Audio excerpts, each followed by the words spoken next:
What happened when you met your online gaming friend in real life? My online gaming best friend visits my city for the first time, and within hours, someone hijacks my accounts to frame me at work and turn our whole friend group against us, forcing us to prove the truth before I lose my job, my home, and her trust. I am in the airport pickup lane with my hazard lights on, and my Discord notifications are melting my screen. Reagan is finally here. 5 years of late-night Call of Duty, RuneScape grinds, and voice chats where she knows my thoughts before I do. And now I am about to see her in real life, except my phone buzzes with a text from a number I do not recognize. It says, "Change of plan, don't come inside, I'll take an Uber. Send money." Then another alert hits, my bank app. New card added. Then my work email loads on top of everything. Immediate action required, policy incident. I look up at the sliding doors and realize the worst part. I can already see Reagan, and she is walking straight toward a man holding a sign with my name on it. I am not the kind of guy who believes in soulmates. I believe in routines, in extra controller batteries, in turning we should play sometime into a calendar invite. So when I tell you that my online best friend is walking toward the wrong person at the airport, and my bank app is screaming about a new card, and my job is emailing me like I am already guilty, you need to understand something. This is not a cute we finally meet story. This is a someone is trying to take my life apart in real time story, and Reagan is stepping into it without even knowing. My phone keeps buzzing. A text from the unknown number again. If you love her, you won't interfere.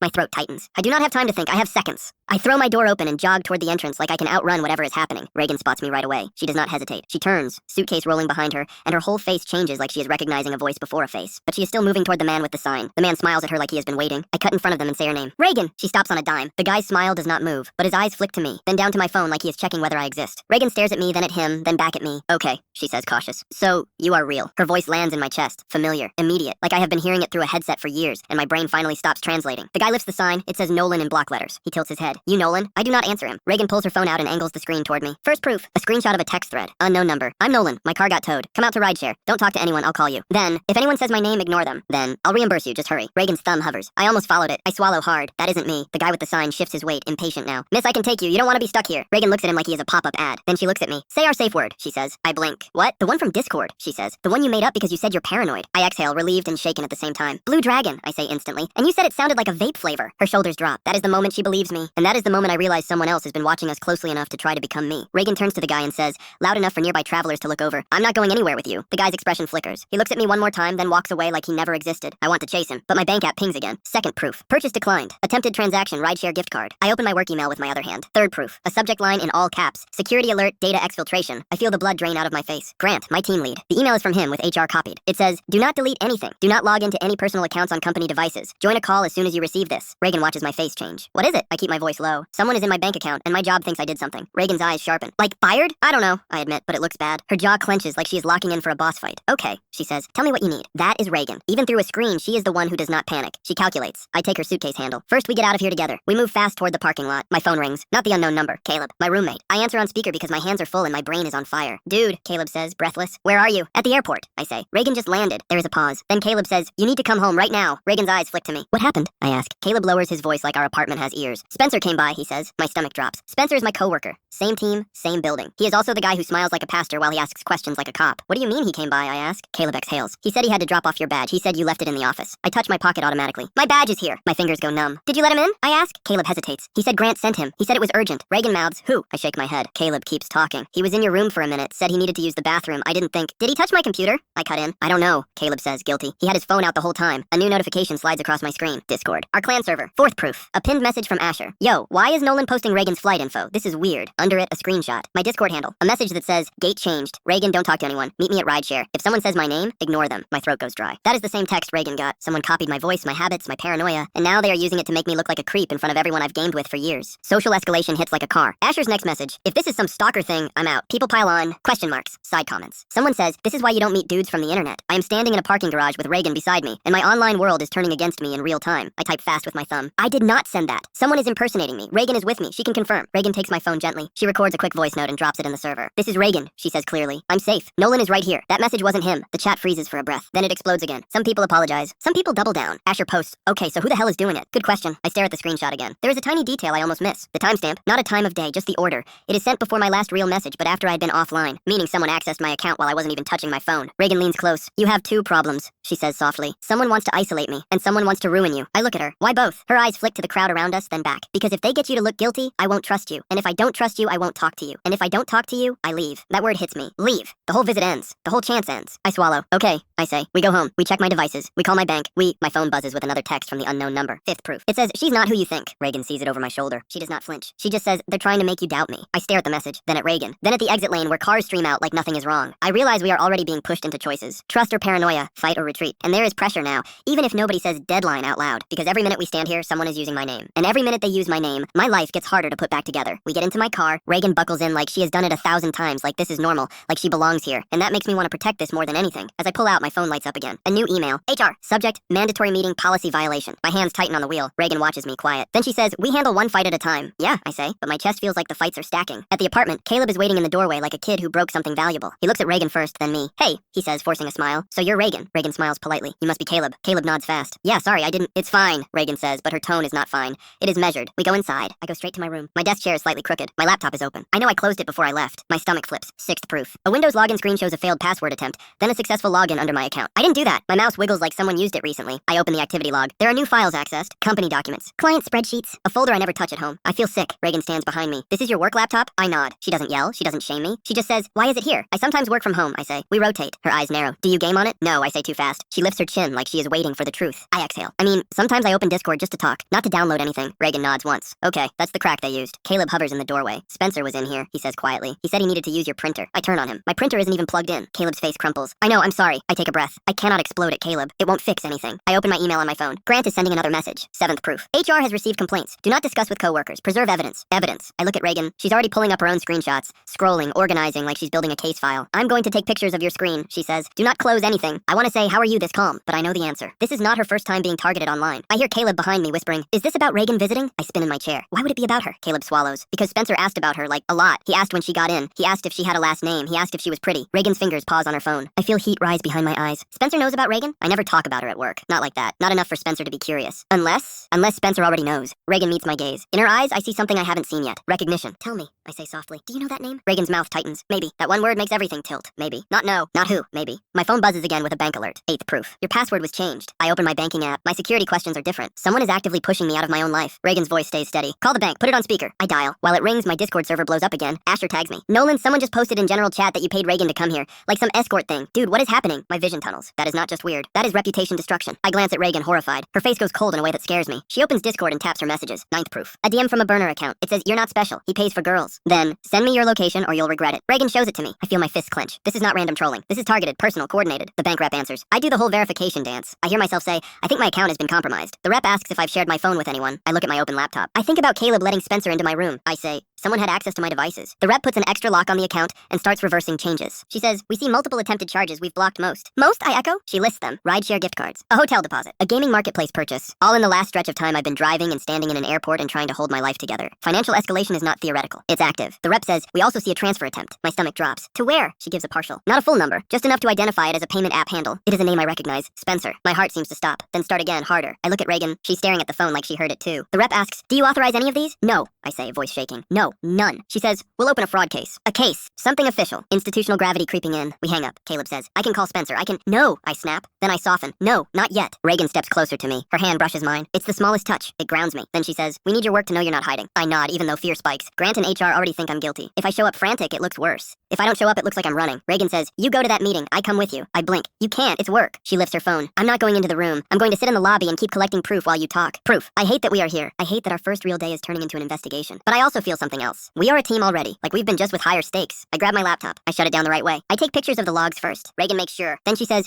before we leave, check your email trash. I frown. Why? Because whoever did this, she says, is not just sloppy. They're confident. I open deleted emails. 10th proof. A message sent from my account to HR titled Confession. My stomach flips. It says, I accessed client files for personal use. I accept consequences. I did not send that, but it's from me. I feel like I'm going to throw up. Reagan's voice turns sharp. Screenshot that. I do. Then she says, forward it to yourself from a different account. Preserve headers. I stare at her. You know how to do that? I ask. Reagan's jaw tightens. I've had to learn. A sentence sits between us. We head to the office. In the car, silence is heavy. Then Reagan says, talk to me while we drive. I glance at her. About what? About you, she says. About why someone at your job wants you gone. I swallow. Because that's the question I keep dodging. Why me? I grip the wheel. There's a promotion opening, I say. Grant's position. He's moving up. Spencer and I are the top candidates. Reagan nods slowly. So Spencer has a motive. I don't want to assume, I say automatically, because I'm trained to be fair. Reagan looks at me like fairness is a luxury. She says, someone tried to lure me away with your name. Someone accessed your laptop. Someone tried to move your money to Spencer. That's not assumption. I exhale through my nose. Yeah, a new notification pops. Work portal message. 11th proof. Your account is temporarily suspended pending review. I feel my chest tighten. That's my livelihood, my rent, my insurance, my stability. We pull into the parking lot. As we walk in, I feel like everyone's eyes are on me, even if they aren't. Grant is waiting near the elevators. He looks tired. He looks disappointed. That hurts more than anger. Nolan, he says flat. We need to talk. I nod. Reagan stays back like she promised, but her gaze stays locked on me. Grant leads me to a small conference room. Kendra is there, sitting in a chair with her hands folded. She looks like she wants to disappear. HR is on a screen. A person I don't know. No name needed. Grant says, we received an incident report. HR says, your account initiated access to restricted client data and sent a message acknowledging misconduct. I say, I did not send that message. Grant raises an eyebrow. Then who did? I have the urge to shout, someone framed me, obviously, but I breathe. I keep it clean. I believe my devices and accounts were compromised, I say. HR says, do you have evidence? I open my phone and slide screenshots across the table. Login attempts. File access logs. The email in trash. I say, this was sent without my knowledge. Grant scans them. His face shifts just slightly. HR says, we will need to secure your devices. Of course, I say, I want you to. Grant looks surprised. Maybe he expected me to resist. I don't, because the truth is the only thing I have. HR asks, have you allowed anyone access to your home network or devices? My stomach twists. Caleb letting Spencer in. Me leaving the laptop here. My failure to lock the door. I take responsibility. My roommate let someone into my room. I say, a coworker. Spencer. Grant's head snaps up. Spencer? Kendra's eyes widen. HR pauses. Why would he be in your home? Because he said you sent him. I say to Grant. He said I left my badge, but I have it. Grant's jaw tightens. He says, I did not send him. That's the first crack. The first official moment where Spencer's story doesn't match reality. Power shifts just a little. HR says, we will interview Spencer. Grant says, you're on paid leave while we investigate. Paid leave sounds soft, but it is a warning. It is a suspension in business language. I nod. Understood. Then HR says, there is another issue. I brace. HR shares a screen. A chat log. My stomach drops. It is a message thread on our company chat tool. From my account. To Kendra. It says things I did not write. Flirty. Pushy. A line that makes it sound like I'm demanding she meet me alone. Kendra looks like she's about to cry. Grant says, Kendra reported feeling unsafe. I stare at Kendra. I did not send that. Kendra's voice is small. It came from you. I turn my phone toward them. My account was compromised. Look at the timing. Look at the language. I don't talk like that. Grant says, prove it. That word. Prove it. It's a gut punch. Because truth is not enough. You need documentation. You need a trail. You need proof. I feel Reagan's absence like a missing shield. Then my phone buzzes. A message from Reagan. 12th proof. A photo. Spencer's car in the employee lot with a dash cam in the window and a reflection in the glass. A second phone in his hand. Reagan texts. He's outside. He just tried to delete something. My pulse spikes. I show Grant. Grant stands abruptly. Stay here. He leaves the room. HR says, Mr. Nolan, do not engage your coworker. I won't, I say, because my body is shaking with anger. Kendra looks at me. Why would he do this? I meet her eyes. Because he wants my job. Or because he wants Reagan, or both. Kendra flinches at Reagan's name like she knows something. I clock it. Kendra knows something. I keep my voice steady. Kendra? Has Spencer talked about her? Kendra hesitates. HR says, this is not relevant. Kendra blurts. He asked if she was real. My stomach drops again. Grant returns with security. Spencer's behind them, calm as ever,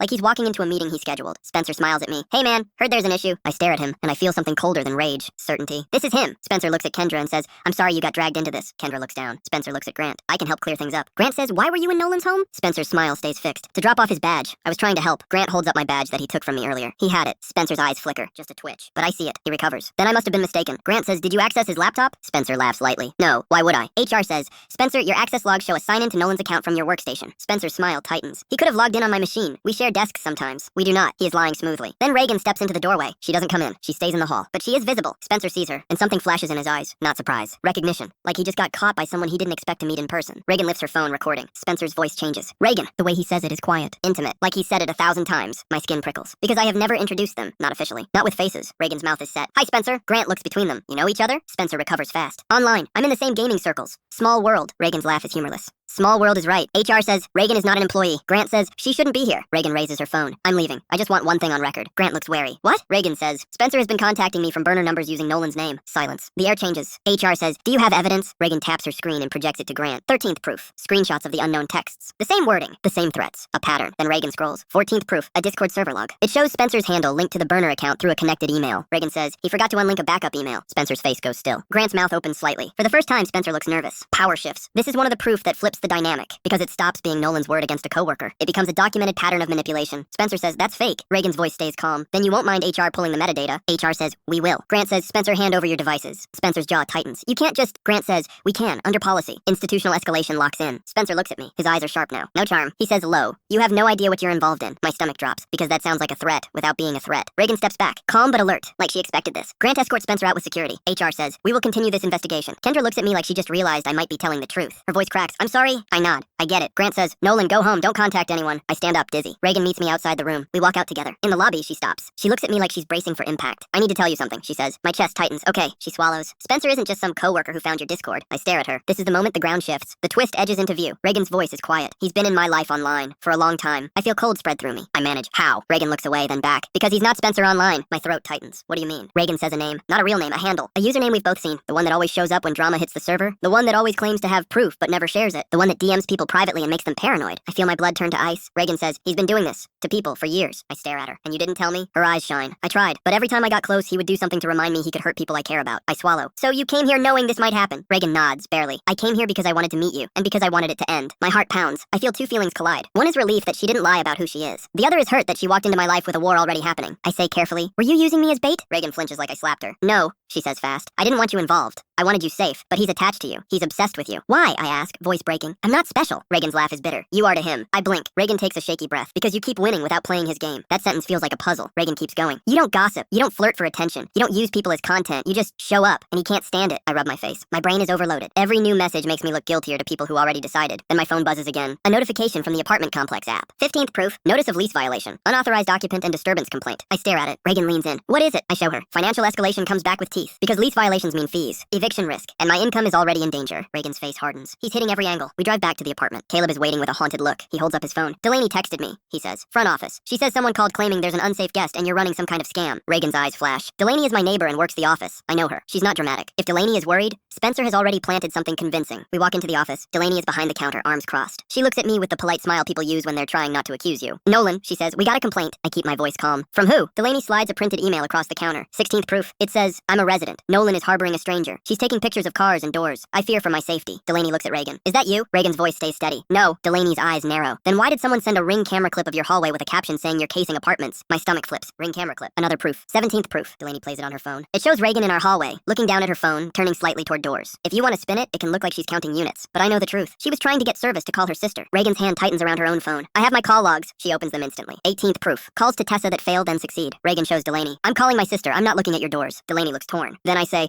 Delaney, the complaint is part of a larger issue. Someone is impersonating me and targeting her. Delaney exhales. I don't want drama, Nolan. I don't either, I say. But I need you to look at the source of that email. Delaney scrolls. Her eyebrows lift. It came from a temporary address. Reagan says, because it's a burner. Delaney's face softens slightly. Okay, if you can provide proof she's a guest, we can note it. Reagan opens her airline app. 19th proof. Her boarding pass. Her booking. She shows Delaney her ID only briefly. No details. Delaney nods. Okay, I'll mark her as an approved guest for this visit. I exhale. Small win. But Delaney adds, if there's another complaint, we'll have to escalate. Institutional pressure again. We go back upstairs. In the apartment, Reagan sits on the edge of my couch and finally looks tired. I sit across from her. Caleb hovers, then sits too, like he's trying to be part of the repair. I say, Reagan, I need straight answers. She nods. Okay. I say, how did Spencer connect to you online? Reagan's voice is careful. He joined our server. Same as everyone. He acted helpful. He offered to carry people through raids. He offered advice. He collected secrets. I swallow. And you? Reagan looks down. I made the mistake of trusting him. I lean forward. What did he want? Reagan's eyes lift. Control. That word lands heavy. She keeps going. He'd message me saying you were talking about me, or that you were meeting other girls, or that you were laughing at me. I blink. I know, she says quickly, but he would show proof. Screenshots, edited, out of context. My stomach turns. He did to her what he's doing to me. Reagan says, every time I tried to cut him off, he would stir something up in the server. He'd get people angry. He'd report accounts. He'd leak private DMs. Caleb looks sick. How is that even allowed? Reagan's laugh is tired. It's not, it's just hard to prove until you have actual logs. I think about the Discord server log she showed Grant. How did you get that? I ask. Reagan hesitates. Then she says, I didn't get it today. I've been collecting it. My chest tightens. So she did know this was coming. I stare at her. Reagan meets my gaze. I wasn't planning to use you. I was planning to protect you. I feel anger spike. By not telling me, Reagan flinches. By not panicking you. By not making you cancel. By not giving him a chance to preempt us. Caleb raises a hand like he wants to speak, then lowers it. I rub my forehead. Emotional escalation starts to simmer. This isn't just accounts and policies. It's trust. It's how you decide whether someone is safe. I say, you should have told me. Reagan's eyes water. I know. Silence. Then my phone buzzes. A notification from my email. 20th proof. HR update. Additional allegations received. My stomach drops. Additional. I open it. It says, we have received reports of inappropriate conduct involving a visitor in the workplace. Reagan's face drains. They're coming for me too, she whispers. I stand up abruptly. No, they're coming for us. I pace. Caleb says, what do we do? Reagan's voice goes flat. We do what he hates. I stop. What's that? Reagan looks at me. We stop reacting emotionally. She holds up her phone. She opens a folder. It's labeled with a simple name. Proof. And inside are screenshots, screenshots, screenshots. So many. Not obsessive, not dramatic. Organized. Reagan says, I didn't want to bring this into our first meeting. My throat tightens. She says, but I'm not letting him ruin you. I swallow hard. Okay, show me. She scrolls. 21st proof. A DM from the same burner number pattern earlier,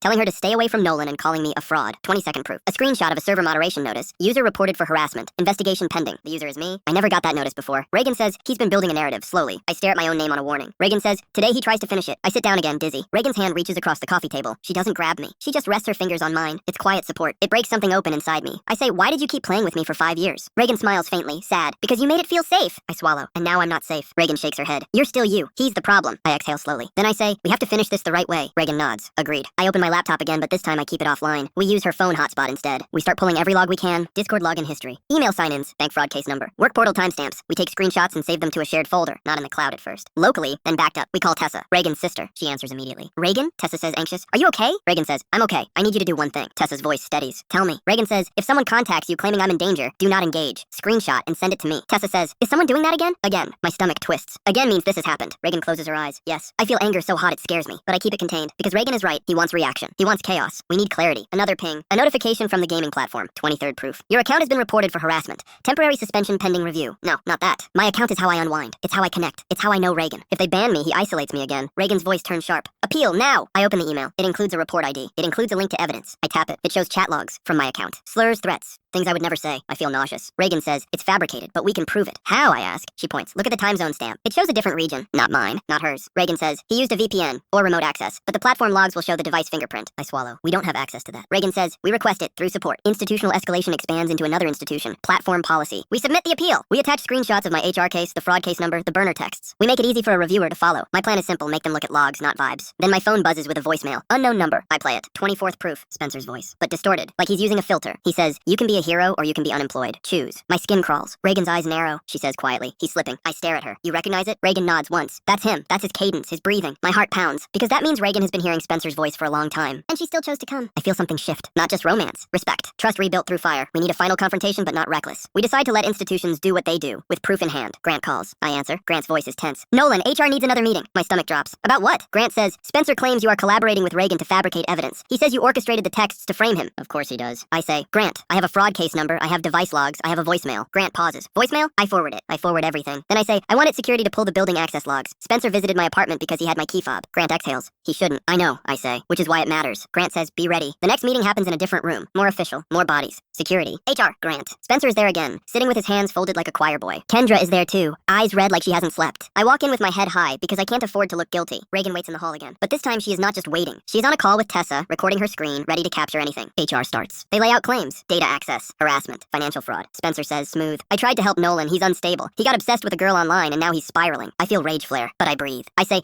if I'm unstable, why did my bank show a transfer attempt to Spencer's payment handle? Silence. HR asks, is that true? Spencer's eyes flicker. He says, I don't know what he's talking about. I slide my phone across. 25th proof. The bank's case summary screen with the partial handle visible. HR leans in. Grant's jaw tightens. Spencer says anyone can spoof a handle. I say, then pull the bank's report. They will subpoena if needed. Know how to, just stating reality. Spencer's smile tightens. Then HR says, we pulled device logs. My heart pounds. HR says, Nolan's account was accessed from an external device and from Spencer's workstation. We also pulled badge access logs. Grant looks at Spencer. HR says, Spencer used Nolan's badge on days Nolan was not in the building. Spencer's face goes pale. He says, that's impossible. Grant says, unless you copied his badge. Spencer laughs, but it's brittle. This is ridiculous. HR says, we are not done. They play the voicemail. The room goes silent. Spencer's jaw clenches. HR says, we compared voice samples. Spencer snaps, you can't prove that's me. HR says, we don't need to. We need to establish pattern and policy violation. Grant's voice is cold. Spencer, you are suspended pending final review. Spencer's eyes go to me like knives. He says quietly, you think she's yours? My stomach drops, because that is the real motive. Not the promotion, not the money, possession. I keep my voice steady. She's not a prize. Spencer's lip curls. Then why are you fighting so hard? I look him dead in the eye, because you don't get to destroy people for entertainment. Spencer laughs once, sharp. You don't even know what she is. Reagan's voice cuts from the hallway. I'm a person, she says, loud enough to carry. Spencer's head turns. He looks like he wants to go to her. Security blocks him. Reagan steps into view, still outside the room, still recording. She holds up her phone. 26th proof. A screen recording of Spencer's burner account logging into Discord. The email recovery screen shows the linked address with his first name visible. Spencer's face collapses. He stares at Reagan like she just took the air from his lungs. Reagan's voice shakes, but she stands tall. You've been using me as a pawn for years. You don't get another move. HR's tone turns final. Reagan, please email that to us. Reagan nods and does it immediately. Grant looks at Spencer. This is over. Spencer's charm is gone now. He looks at me with pure contempt. Then he says, you're going to lose her anyway. I feel my chest tighten, but I don't take the bait. I say maybe, but you still don't get to own the story. Security escorts Spencer out. Kendra exhales like she's been holding her breath for days. She looks at me. I'm sorry, she whispers again. I nod. Thank you for telling the truth. After the meeting, Grant pulls me aside. He looks exhausted. He says, Nolan, you made mistakes. I nod because I did. Leaving your device accessible. Mixing personal communication with company systems. Trusting the wrong person. I accept it. I say, I know. Grant's eyes soften slightly. But you also did the right thing. You preserved evidence. You cooperated. I swallow. Am I fired? Grant shakes his head. No. You're getting a final warning and mandatory training. That's the policy. Relief crashes through me so hard my knees feel weak. Grant adds, Spencer is done here. Consequence. Realistic. Policy driven. Then Grant says, and Nolan, keep your personal life off our network. For your own sake. I nod. Understood. I walk out to the lobby. Reagan is waiting. She looks like she's been holding herself together with sheer will. When she sees me, her eyes fill. I stop in front of her. I don't hug her right away. I ask, are you okay? Reagan's voice is small. I'm relieved. I nod. Me too. We walk outside. The air feels different, like I can breathe again. But the emotional escalation hasn't resolved, because the question is still here. What are we now? now. We get back to my apartment. Caleb is there, pacing. He sees us and stops. Did you win? He asks, hopeful. I say, we didn't win. We survived. Caleb nods, shame and relief mixing. I'm sorry. I look at him. You need boundaries, too. Don't let coworkers into our space again. Caleb swallows. Never again. Reagan sits at my kitchen table. She looks at me. I owe you an apology. I sit across from her. I owe you one, too. Reagan blinks. For what? For thinking you might have used me, I admit. Even for a second. Reagan's eyes shine. You were allowed to think that. I shake my head. I should have asked you sooner. I should have trusted the 5 years we built. Reagan exhales. We built it, but I also brought something heavy into it. She's right. I say next time we don't do secrets. Reagan nods slowly. Agreed. Then she smiles faintly. So, what about the part where we like each other? My breath catches. Because we haven't said it yet. Not clearly. We've danced around it with jokes and late night voice chats and long silences that felt like something. But now after this, it feels irresponsible not to be honest. I say, I like you. Reagan laughs softly. I know. I grin despite myself. No, like, I really like you. In the way that scares me. Reagan's expression turns gentle. She reaches across the table and takes my hand fully this time. I like you too, she says. In the way that made me buy a ticket even when I was terrified. My throat tightens. I squeeze her hand. The air between us shifts from crisis to choice. Because now it's not about Spencer. It's about us. We spend the rest of the visit differently. Not pretending nothing happened, but not letting it steal everything. We order food through an app and laugh when the driver texts that the gate code is confusing. We sit on the couch and play the dumbest co-op game we can find,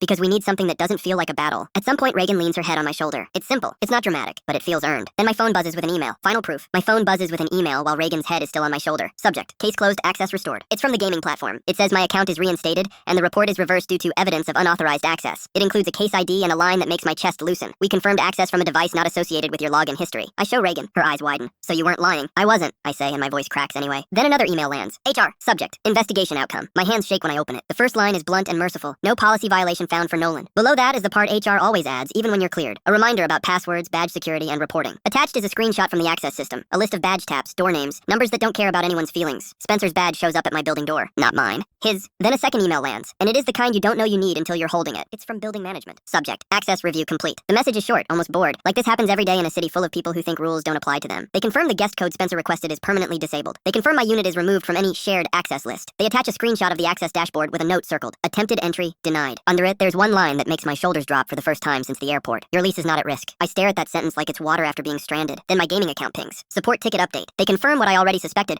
but seeing it in writing changes the air in the room. Login origin, Spencer's device, not Reagan's. They attach a log with device fingerprint and IP region. They tell me the account actions tied to that device are reversed. My access is restored. The false reports are removed. They recommend I keep my security keys and change nothing else until the case is fully closed. Two systems that don't know each other just said the same thing. This isn't my paranoia. This is a pattern, and now it's documented. Grant texts me right after. Spencer terminated. Badge disabled. Do not contact him. That is the power shift. All those screenshots, emails, and logs weren't just drama. They were the only language institutions listened to. My phone buzzes again. The bank, dispute update, provisional credit issued. Another message stacks on top. Apartment complex app. Delaney. Lease warning cleared. Front office notes updated. I'm sorry I believed him. She attaches a lobby camera still. Spencer at the desk, smiling, holding a printed page like he's doing me a favor. I screenshot it, not because I want revenge, because I want a record of the new normal. Reagan exhales like she's been holding her breath since the pickup lane. She says, okay, then I can finally say what I came here trying not to say. My heart is loud. She says, I like you. Offline. Fully. And I hate that someone tried to turn that into a weapon. I take her hand. I like you too, I say. And I'm done letting other people write my story. I glance at the unknown number thread one last time. The last message from Spencer is still there. You can be a hero or you can be a liar. I delete it. Then I block it. Then I show Reagan I did. If something feels off, I say, we say it out loud. No tests, no secret accounts, no letting strangers speak for us. Reagan nods. Same. We stand up, grab our bags, and walk to the rideshare lane together like we're choosing each other on purpose. And when she kisses me, it's not a movie moment. It's relief. It's real. We sit in the back of the rideshare with our bags between our feet. Reagan's phone is in her hand, open to Discord. She scrolls to the server where all of this started and taps the pinned messages. There's the screenshot she took when Spencer tried to report her. There's the moderation notice. There's my message saying, do not engage. Save everything. And now there's a new pin. A system message from support, pasted into chat by an admin. Account restored. Reports reversed. Unauthorized access confirmed. It's the kind of boring line you never think you'll need. Until you do. Asher posts one sentence under it. I was wrong. Nolan, I'm sorry. Then he adds a second message. If anyone tries to spin this again, tag me. I'll shut it down. Social pressure flipped. Not because I yell. Because I show proof and refuse to play the messy game. Reagan watches me read it. She says, you're not just protecting yourself, you're protecting me too. I nod. And you're protecting me. Because she could have left when it got complicated. She didn't. I open the HR email again and hit save. PDF. A boring file name. A digital receipt that says I'm cleared. Then I open the apartment app and take one more screenshot of the note that says, warning cleared. 2 clicks. 2 anchors. The rideshare pulls up to the airport entrance again.